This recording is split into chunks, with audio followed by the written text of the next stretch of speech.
Everyone, today's video is going to be how many different ways we can play the G chord and the G dominant 7 or G7th chord, is what it's mostly known as. The way most of us learned how to play the G chord was this way.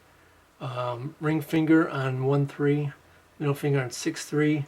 You could add the index finger to 5-2, but a lot of times when you strum it, that note is either muted or it's really not a big sound in that chord. So if you want, you can leave it off.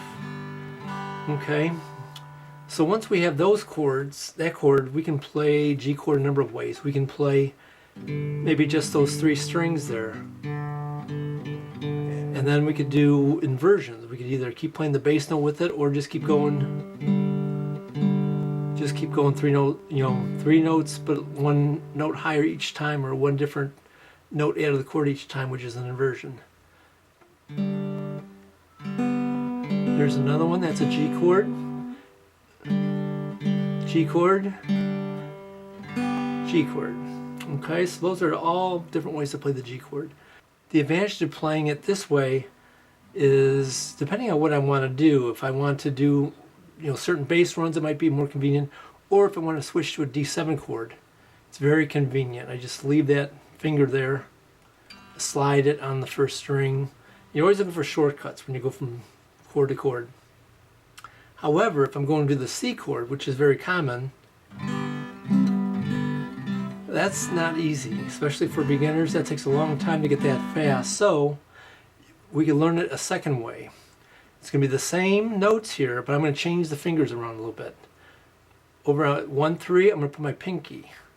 Over on 6-3, I'm going to put my ring finger, and then I can choose to put my middle finger on 5-2. Same sound, same chord, but different fingers. And now when I go to that C chord, I can do it a lot quicker because it's not as big of a stretch. Okay, so from there, other ways to play your G chord. I can play just a simple G chord with 3 or 4 strings, or I can add that note, 2-3, or I could play it this way, and then I could add this one, which is my middle finger on 3-4, or I can add the ring finger now to 4 or 5. That's a partial bar chord. Before I go to the full bar chord though, there's one other way we could play that G, or I forgot about. We've played it like this, we've played it like this. We could play it like this. That just gives it a very bright tone. It's neither minor nor major with this one. But it's easy to switch to chords.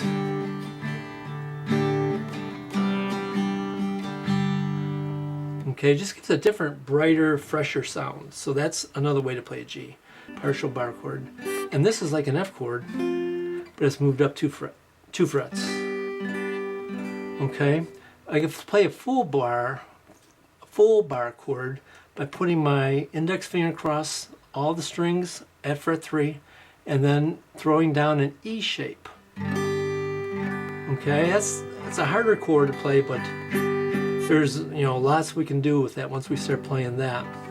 But that's going to be hard for beginners. Okay, we played like a partial chord here. We could slide that up now to fret 7 on the first string. That's a G chord.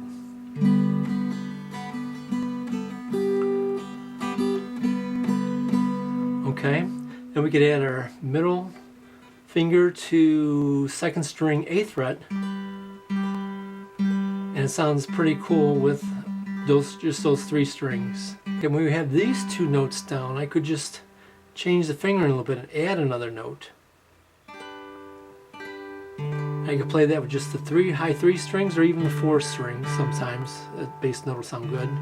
And that looks like a D chord shape, and it actually is. So here's our D, and all we're doing is sliding that up to the 7th fret. Okay, so that, again, these are called inversions. You're just changing the notes in the chord by maybe up an octave, or just going higher up the scale, but they're always, so far we've always played only 3 notes, the G, B, and the D notes. Okay. The other thing we could do is we could add a pinky now on string 1, fret 10, and that gives us our highest sound yet. Okay, and I can play that a number of different ways too. I can kind of go like this, same notes but just different fingering, and then from here I could add my ring finger to string 4, fret 9. Or I could take that pinky off, and I'm barring F7. Okay. Okay, for the G7 chord, what makes it the 7th chord is this note here. It's an F natural, or here. Okay, so you got a G, B, D, and an F natural now. And this is the partial chord here. This is the way we all or probably originally learned how to play it. Okay. Or we could put our pinky over here, and that's string 2, 3. Or we could add that pinky to 4, 3, depending on what we're playing. And then we could do our bar chords. We can do, again, the finger down on fret 3, and then play a E7 shape, and that's a G7. And if I put my pinky on 2, 6, that is also G7. And remember how we played the D chord and slid it up to the 7th fret to make it a G? We could take a D7 and slide that up. First finger would be on fret 6. There you go, that is a G7 chord. Could lift off that finger, that's still a G7 chord. And those are about the main alternate ways you play the G7 chord.